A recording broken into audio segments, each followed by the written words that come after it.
అందరికీ నమస్కారం. Welcome back to our channel make a better life. ముక్కోటి ఏకాదశిని ఏ విధంగా చేసుకుంటే 3 కోట్ల ఏకాదశులు చేసిన ఫలితం వస్తుందో చాగంటి గారి మాటల్లో. ముక్కోటి ఏకాదశి చెయ్యడం అంటే శుద్ధోపవాస ప్రథమ నిర్జలోపవాసమే. అంతకన్నా మరి నేను మినహాయింపులు ఇచ్చి చెప్పడం నా వల్ల కాదు. కానీ శాస్త్రం ఒక్క విషయంలో మినహాయింపించింది. శరీర కష్టం చేసుకుని బ్రతికే వాడిని మాత్రం ఉపవాసం చెయ్యమని నిర్బంధించవద్దు. వాడు పడిపోతాడు స్పృహ తప్పి, నీళ్ళు తాగకపోతే. కానీ అవకాశం ఉన్న వాళ్ళు మాత్రం తప్పకుండా చెయ్యవలసినదే, అంతకన్నా మార్గము లేదు.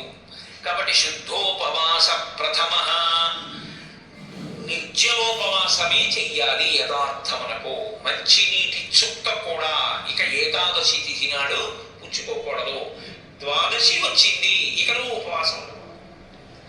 ద్వాదశి తిథియందు ఉండగా, తిథియందు పరివ్యాప్తమై ఉండగా నువ్వు ఉపవసించి ఉండకూడదు. మళ్ళీ వ్యతిరేక ఫలితం వస్తుంది. ద్వాదశి తిథి ప్రవేశించేసింది, ఇక నువ్వు పాలన చేసేయాలంతే. ఎలా పాలన చేయాలో తెలుసా అంటే, ద్వాదశి తిథి ప్రవేశించేటప్పటికి నువ్వు పరిశీలన చేసేయాలంతే. ద్వాదశి ఉదయం 6:30కు వచ్చింది అనుకోండి, మీరు 6:30 లోపల మీ భార్య గారు మీరు సంధ్యావందనం అనుష్ఠానం పూర్తి చేసే లోపల మహానైవేద్యం సిద్ధం చేసి తీసుకొచ్చి ఇచ్చేయాలి. మీరు నైవేద్యం పెట్టేసి ఆ రోజు 6:30కి భోజనం చేసేయాలి. నాకు సహించదని అనకూడదు, చేసేయమే. ఏకాదశి వ్రతమునందు ద్వాదశి కలిసిపోయి ఉంటుంది. నేను చెప్పింది అబద్ధం అయితే అంబరీషోపాఖ్యానం అబద్ధమే, అంబరీషోపాఖ్యానం అబద్ధం అయితే వ్యాసుడే అబద్ధం. కాబట్టి నేను చెప్పింది నిజం. ఏకాదశి వ్రతం అంటే అంతే, అలాగే చేస్తాను. ఇలా కాని చెయ్యగలిగితే ముక్కోటి ఏకాదశి నాడు నీకు నేను 3 కోట్ల ఏకాదశులు చేసిన ఫలితాన్ని నీ ఖాతాలో వేసేస్తాను. ఎందుకో తెలుసా? 1 శరీరమును క్లేశపెట్టావు, 2 మనసుని ఏకాగ్రతతో నిలబెట్టావు. కాబట్టి ఏం చేయాలంటే మార్చి మార్చి మార్చి మార్చి మార్చి మార్చి భగవత్కథ ఎందుకు కూర్చోవాలి. మరి ఇక దేనికి లేవాలి? శరీర శోధన చేయడానికి, మూత్ర విసర్జన చేయడానికి లోపలికి వెళ్ళి నీళ్లు లేవు, మల విసర్జన చేయడానికి లోపల వేసిన పదార్థం లేదు. ఇంకెందుకు లేవడం? కాబట్టి లేవట్లేదు. కాబట్టి ఏకాదశి రాగానే కూర్చుంటే ద్వాదశి వచ్చాక అయితే అప్పుడు అందులో ఏముంది? జాగరణ కూడా ఉందా? ఉందా లేదా? ఏకాదశి నాడు ఉపవాసం అంటే అన్నం తినకుండా పక్కన కూర్చోవడం అని మీకు ఎవరు చెప్పారు? జాగరణ కూడా ఉంది. అందుకే ముక్కోటి ఏకాదశి నియమాలు అన్వయమయ్యేది మళ్ళీ 3 తిథులకు అన్వయం అవుతాయి. 1 మహాశివరాత్రి, 2 గోకులాష్టమి, 3 శ్రీరామనవమి. ముక్కోటి ఏకాదశి నాడు ఏ నియమాలు పాటిస్తారో అవే నియమాలు ఆ 3 తిథుల్లో పాటించాలి. ఈ 3 తిథులలో కూడా మీరు రాత్రి నిద్రపోకూడదు, పగలేమీ తినకూడదు. అందుకే చూడండి, మహాశివరాత్రి నాడు నేను పరిచయం చేయడానికి మీకు ఆ తిథి బాగుంటుంది. మహాశివరాత్రి అంటే జాగరణతో కూడిన ఉపవాసమే. అందుకని నిద్రపోయి ఉపవాసం చేస్తానంటే అప్పుడు ముందు రోజు ఏ ఇంజక్షన్ చేయించేసి పడుకోవచ్చు. 12 గంటల తర్వాత తిరిగి వచ్చే ఇంజక్షన్ అంటే అలా కుదరదు. మీరు నిద్ర కూడా విసర్జించాలి. ఎందుకో తెలుసా అండి? నిద్ర విసర్జించడంలో చాలా పెద్ద క్లేశం ఉంటుంది. 1 తినలేదు, 2 తాగలేదు. ఒక స్థితికి వచ్చేటప్పటికీ నిస్త్రాణ కొంచెం వస్తుంది. వచ్చి ఓన్లీ అలా పడుకుంటే బాగుంటుంది, కాస్త ప్రయం వేసుకొని వస్తుంది. అలా పడుకోకూడదు. అందులో దీక్షితుడు అందుకే ఎప్పుడు పడితే అప్పుడు, ఎక్కడ పడితే అక్కడ నిద్రపోకూడదు. అలా మీరు పగలు రాత్రి కూడా ఏకాదశి తిథి ఉన్నంతసేపు, అంటే ఏకాదశి ఎప్పుడు మొదలైందో అప్పుడు ఒక రాత్రి కూడా పరివ్యాప్తం అవుతుంది. ఆ రాత్రి ఆ పగలు మీరు జాగరణ యందు ఉపవాసమునందు ఉండాలి. అంటే మారుస్తూ ఉండాలి. ఒకటే చేస్తున్నారు అనుకోండి, మనసు ఏమవుతుందంటే దాన్ని విడిచిపెట్టి ఇంకో చోటుకి వెళ్తారు. అందుకే ఏకాదశి చేసేటప్పుడు ఏం చేస్తారంటే సంఘంగా చేస్తారు. సాధారణంగా ఏకాదశి తిని ఒక్కడే చేయడం కొంచెం కష్టం. నువ్వు ఒక సంఘంగా అనుకుని ఏం చేస్తారంటే, ఏదో ఏకాదశి ప్రవేశించేటప్పటికీ సంధ్యావందనం చేసుకుని ఇంట్లో కులదేవతార్చన చేసుకుని అందరూ కలిసి దేవాలయానికి చేరుకుంటారు. అందరూ కలిసి ఈశ్వరుడికి సత్యనారాయణ వ్రతం చేస్తారు. అందరూ కలిసి విష్ణు సహస్రనామ స్తోత్ర పారాయణం చేస్తారు. అందరూ కలిసి త్యాగరాజ స్వామి సంగీత విభావన వింటారు. అందరూ కలిసి భజన చేస్తారు. అందరూ ఎవరో లేచి నాట్యం చేస్తారు, మిగిలిన వాళ్ళు చూస్తుంటారు. మారుస్తారు. మార్చి మార్చి మార్చి మార్చి భగవత్ శబ్దమునందే లీనమైపోతాడు.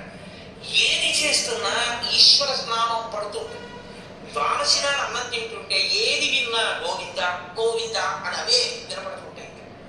ఏదో వెంకటాచలంలో 10 రోజులు వచ్చిన వాడికి ఎక్కడ చూసినా గోవింద అని వినపడినట్టు ఇంకా అస్తమానం గోవింద అని వినపడుతుంది. అంతగా నువ్వు ముక్కోటి ఏకాదశిని చెయ్యగలిగితే, అలా చేసినప్పుడు నీకు 3 కోట్ల ఏకాదశుల ఫలితాన్ని నీ ఖాతాలో వేస్తాను. నాకు ఇప్పుడు చెప్పండి, నిజంగా ముక్కోటి ఏకాదశి చేసేవాళ్ళు ఎంతమంది? వెయ్యాల ఫలితం. 24 ఏకాదశిలో ఒక ఏకాదశి అలా చేయగలవా అంటే దాని అర్థం ఏంటో తెలుసా అండి? ఒక ఏకాదశి నిజంగా అలా చెయ్యాలని మీరు అనుకుంటే కనీసం ఇంకో ఏకాదశి మీరు అలా రిహార్సల్ చేయాలి. మీరు ఇంకో ఏకాదశి రిహార్సల్ చేస్తే అది వస్తుంది ఇబ్బంది, కాబట్టి ఆ రోజు ఇది రాకుండా చూసుకుందామని మీరు జాగ్రత్త పడతారు. ఓ పని చేస్తున్నారు అనుకోండి, ముందే ఇలా చేస్తే బాగుంటుంది, ఇలా చేస్తే బాగుంటుంది అని ప్రణాళిక రచిస్తారే, ప్రణాళిక రచనకు పక్కన ఇంకొక చేస్తే బాగుంటుందని ప్రణాళిక రచిస్తారే, ప్రణాళిక రచనకు పక్కన ఇంకొక ఏకాదశి జరగాలి. అందుకే ముక్కోటి ఏకాదశి ఒక ఏకాదశి ఎవరు చేయడు, పక్కన ఇంకో ఏకాదశి చేసేస్తారు. కానీ ఏదో ఏకాదశి చేశారనుకోండి, ఓహో ఏకాదశి చేస్తే ఇదిగో ఇలా ఇలా ఇబ్బందులు ఉంటాయి. నేను మీకు ఒక ఉదాహరణ చెప్తాను. ఏకాదశి రేపు వ్రతం ఏకాదశి చేస్తే ఇదిగో ఇలా ఇలా ఇబ్బందులు ఉంటాయి. నేను మీకు ఒక ఉదాహరణ చెప్తాను. ఏకాదశి రేపు వ్రతం చేద్దాం అనుకుని ముందు రోజు మీరు పుల్లని పదార్థాలు, తీయని పదార్థాలు బాగా తీసేయాలనుకోండి, మీరు ఇంక దాహం ఆపలేదు. దాహము తనంత తాను పొటమరించకుండా ఉండాలి అంటే మీరు శారీరకమైన ఆంతరమైన జాగ్రత్తలు కొన్ని తీసుకోవాలి. ఒకటి, వేడిగా ఉన్న చోటుకి వెళ్ళి మీరు కూర్చోకూడదు, శరీరం పట్టదు, డిహైడ్రేట్ అయిపోదు. కాబట్టి అందుకే పరమేశ్వరుడు కూడా అనుకూలమైనటువంటి కాలంలో ఇచ్చాడు, పుష్యమాసంలో ఇచ్చాడు. నీటిని శరీరం ఎక్కువ డిమాండ్ చేయని టైంలో ఇది ఆయన పట్టుకెళ్ళి రోహిణీ గాతిలో పెట్టాడు, అసలు ఉండడం చేశాడు కదండి. అందుకని పట్టుకొచ్చి హేమంత ఋతువులో పెట్టాడు, తనంత తాను పైనుంచి చల్లగా ఉంటుంది. కాబట్టి ఏకాదశి చెయ్యడం అంటే దాని అర్థం ఏమో తెలుసా అండి? దానికి 3 రోజుల ముందు నుంచి మీరు పదార్థముల మీద అదుపులోకి వచ్చేయాలి.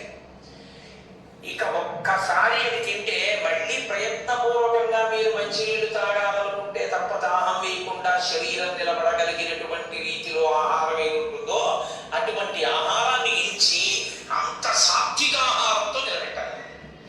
నిలబెడితే ముక్కోటి ఏకాదశి నాడు నీళ్ళు అనుకున్నాం,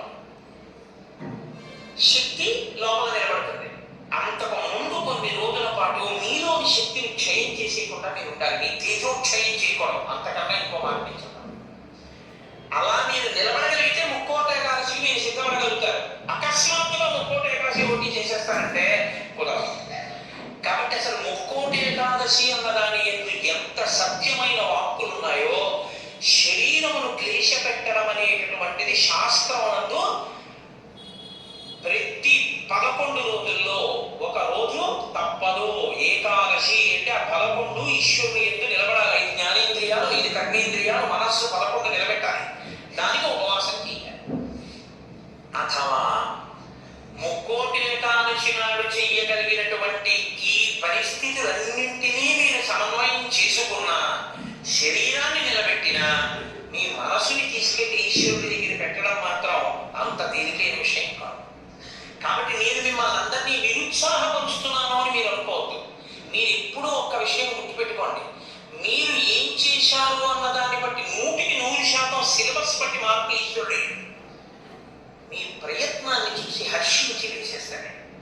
అసలు మీరు సంకల్పం ఒకటి చేశారనుకోండి, వచ్చే సంవత్సరం ముక్కోటి ఏకాదశి మనం ఎలా చేసుకుంటాం అని 10 మంది పెద్దలు కూర్చుని వచ్చే ఏడాది మన దేవాలయంలో ముక్కోటి ఏకాదశి చేద్దాం. వచ్చే ఏడాది ముక్కోటి ఏకాదశి చేయడానికి నిజంగా అలా శరీరంలో పదార్థం వేయకపోయినా నిలబడగలిగిన శరీరాలు ఎన్ని ఉన్నాయి? Please like, share and subscribe. For more updates press bell icon. ఇందులో ఎంతమంది ఆ దారుఢ్యం ఉన్న వాళ్ళు ఉన్నారు? వాళ్ళని సప్తమి తిథి నుంచే మనం ఎలా సిద్ధం చేద్దాం? వాళ్ళని సిద్ధం చేసి ముక్కోటి ఏకాదశి నాడు ఎంతసేపు ఉండగలిగితే అంతసేపు ఉంటాడు. ఇక తప్పలేదు, 4 నీళ్లు కొట్టగల తీయవచ్చు. నన్ను నమ్మండి, మీ ఉపవాసం పుచ్చుకోకపోతే ఈ శరీరం పడిపోతుంది. ఇప్పుడు ధర్మం ఏమైపోతుందో తెలుసా అంటే ఆమరణ నిరాహార దీక్ష శాస్త్రమునందు అత్యంత మహాపాపం. నీ శరీరం పడిపోయే వరకు మీరు ఏమీ తినను ఏమీ తాగను అని భీష్మిస్తే ఆ వ్రతఫలం ఇవ్వరు, పిశాచం ఇస్తారు.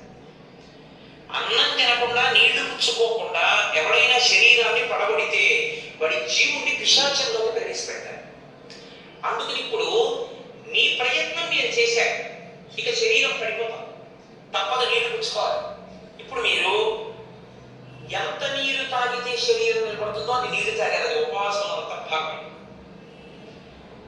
ఇప్పుడు ఒక్క అరటిపండు లోపల వేయకపోతే శరీరం నిలబడదు. ఓ అరటిపండు లోపల పడేశారు, నీకు ఉపవాసములకు భంగము రాదు. కాబట్టి గురుముఖత చాలా జాగ్రత్తగా శాస్త్రము చెప్పిన నియమములను బాగా విని అసలు దాని మీద తర్ఫీదు ఎలాని మొదలుపెట్టారు అనుకోండి. చాలా తక్కువ మందితో మేము ఇలా చేస్తాం అన్న సంకల్పం ఒకటి. రెండు, అన్నిటికన్నా ప్రధానంగా దృష్టిలో పెట్టుకుని చేయవలసింది ఏమిటో తెలుసా అంటే నీరు పుచ్చుకోకుండా ఆహారం పుచ్చుకోనప్పుడు మనసు ఆ స్థితికి వెళుతున్నప్పుడు ఎంత ఖేదపడుతుందో ఇప్పుడు అర్థమవుతుంది. ఇప్పుడు మనసు నిలబెట్టడం అనేది ఎంత కష్టమో తర్ఫీదు చేస్తానంటూ నిలబెడుతున్నాడు అనుకోండి, వాళ్ళ ఆఖరికి ఈశ్వరుడు ఎందుకు తెలుసుకుంటాడు ఆ ఒక్క ప్రయత్నం. ఇప్పటికి మనసు లొంగిపోతుందంటే లొంగిపోయి ఈశ్వరనామములు ఎంత ఖేదాలైనా చెప్పడం వాడికి అలవాటు. దీనికి ముక్కోటి ఏకాదశి వచ్చింది. అయితే ముక్కోటి ఏకాదశి నాడు జరిగేటటువంటి క్రతువులలో ఒక భాగంగా ఉత్తరద్వార దర్శనము అని ఉంటుంది. ఇది మళ్ళీ సంప్రదాయంలో ఒక్క వైష్ణవ దేవాలయం. అసలు ఇంకా నేను పరమ సత్యం చెప్పవలసి వస్తే ఇది యథార్థమునకు ఒక్క శ్రీరంగ క్షేత్రములకే సంబంధించింది.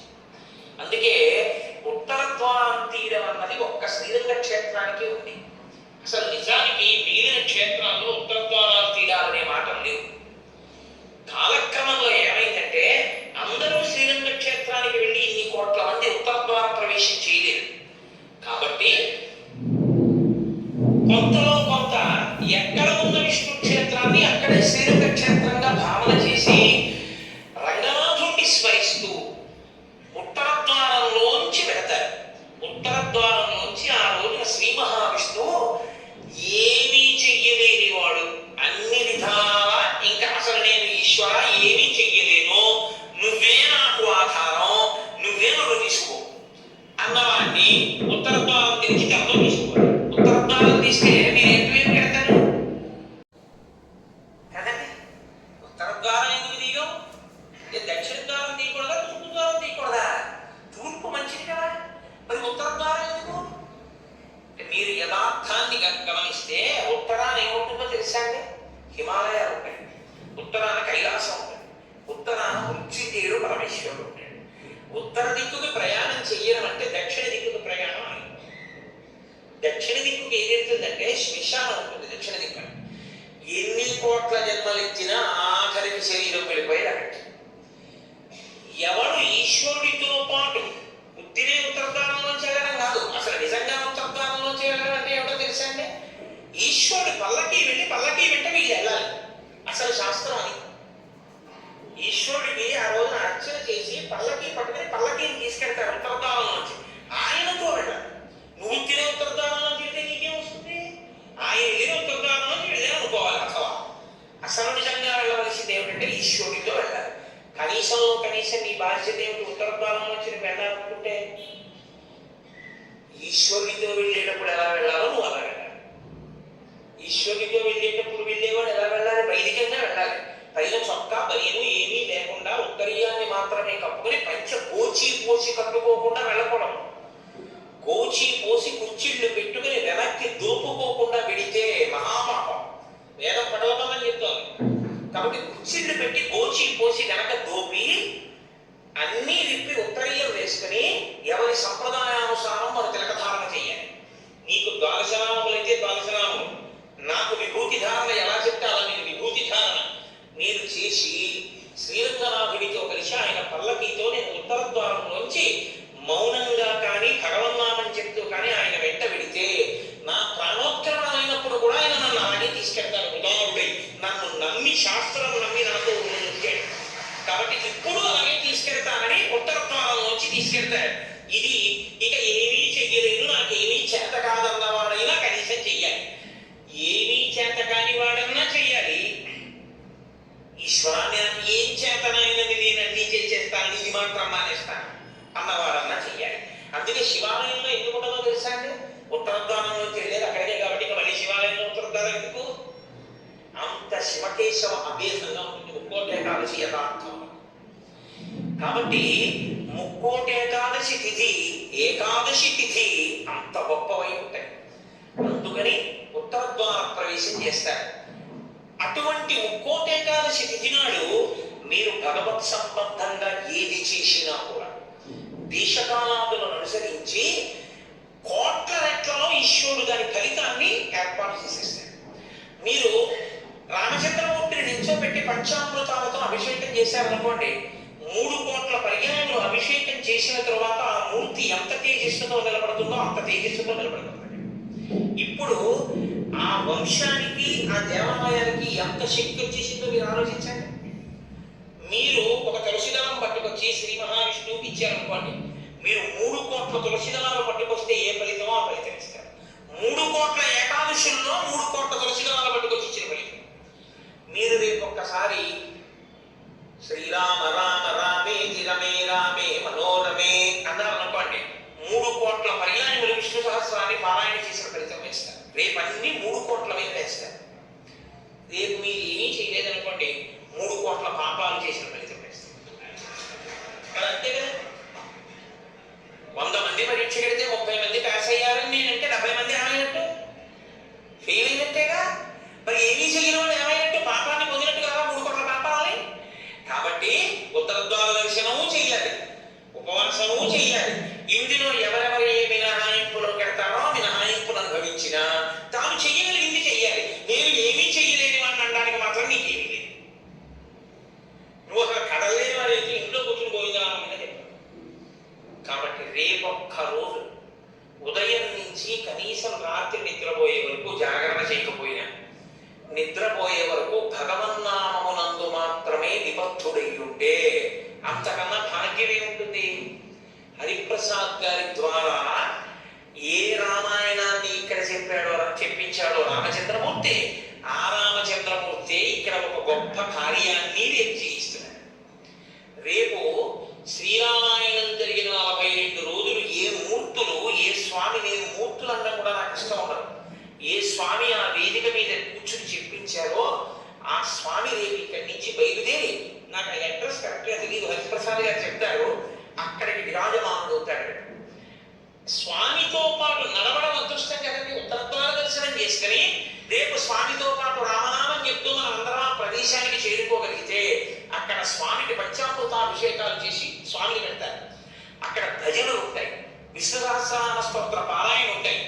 కాకినాడ నుంచి త్యాగరాజస్వామి కీర్తనలే తన ఊపిరిగా బతికేటటువంటి మా అక్కగారు పెద్దారు సూర్యకుమారి గారు వచ్చారు.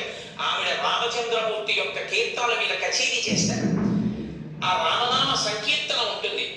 హాయిగా మీరు అంతగా మన శరీరాలు అలవాటు పడిపోయాయి కాబట్టి పడిపోతుందేమో అనుకుంటే, నేను అనుకుంటున్నాను ఆయన పెట్టడానికి శ్రీకాస్తుడు కాబట్టి ప్రసాదం కూడా కొంచెం సాత్వికంగా ఉంటుంది కాబట్టి కొద్దిగా సాత్విక ప్రసాదం ఉంటుంది. కాబట్టి ఆ సాత్విక ప్రసాదం పుచ్చుకొని సాయంకాలం వరకు కూర్చోవచ్చు. చక్కగా రామనామం చెప్తూ 1 గంట రామనామం రాస్తూ, అంతకన్నా భాగ్యమే ఉందండి. ఒక్కోటే కాల్సినాడు. రేపు పుస్తకాలు ఇప్పించేద్దాయా మాకు? 1 గంట రామనామం రాసుకొని, రామనామం చెప్పుకొని, విష్ణు సహస్రం పారాయణ చేసుకొని, తులసి అర్చన చేసుకొని, పంచామృతాభిషేకం చూసుకొని, కీర్తనలు చూసుకొని, నేను కాకినాడ వెళ్ళిపోతాను, మీరు వెళ్ళిపోతారు. ముక్కోటి ఏకాదశి ఏ రామచంద్రమూర్తి దగ్గరకు వచ్చి మనం రామాయణం విన్నామో ఆ రామచంద్రమూర్తి గుంటూరులో ఉన్న వాళ్ళందరికీ ముక్కోటి ఏకాదశి నాడు కూడా అద్భుత ఫలితాన్ని ఇప్పిస్తారని సంకల్పం చేశాడు. అందుకని రేపు తాను కదిలి మనకి కూడా ఆయన వెంట రమ్మంటున్నాడు. అది కదా సర్వతత్వారం. కాబట్టి రేపు ఆయనతో కలిసి బయలుదేరుదాం.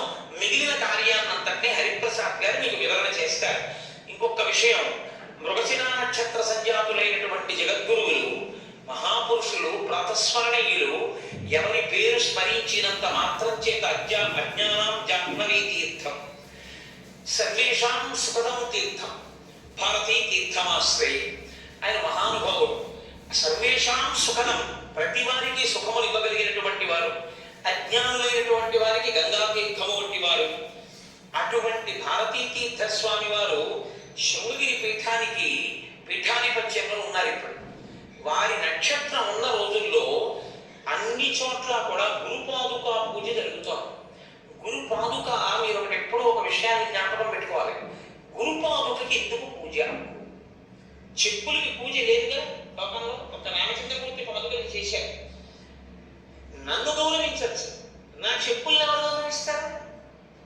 కోటేశ్వరారు, మీరు కట్టి విప్పిన పంచి ఇవ్వండి అడిగిన వాళ్ళు ఉన్నారు. నన్ను మీరు వేసుకు విప్పిన చెప్పులు ఇవ్వండి అంటే అడగకూడదు కూడా. నేను అంత గొప్పవాడిని ఏం కాను. కానీ గురుపాదుకలను ఇస్తాను. ఎందుకో తెలుసా అండి? గురువు గారు నిలబడిన కారణం చేత గురువు గారి యొక్క శక్తి అంతా పాదములలోని నాడీ మండలంలో ఉంటుంది. కొయ్య ఉపాసనా బలాన్ని పుచ్చుకుని ఇబ్బంది లేకుండా సాధకుడిని కాపాడుతుంది. అందుకే కొయ్య పీట మీద కూర్చుంటారు. కొయ్య పాదుకలు వేసుకుని జగద్గురువులు తిరుగుతారు. వారి పాదములలో ఏ అనుగ్రహ శక్తిని పొంది ఉంటాయో ఆ అనుగ్రహ శక్తి ఆ కొయ్య పాదుకలలోకి కూడా దిగుతుంది.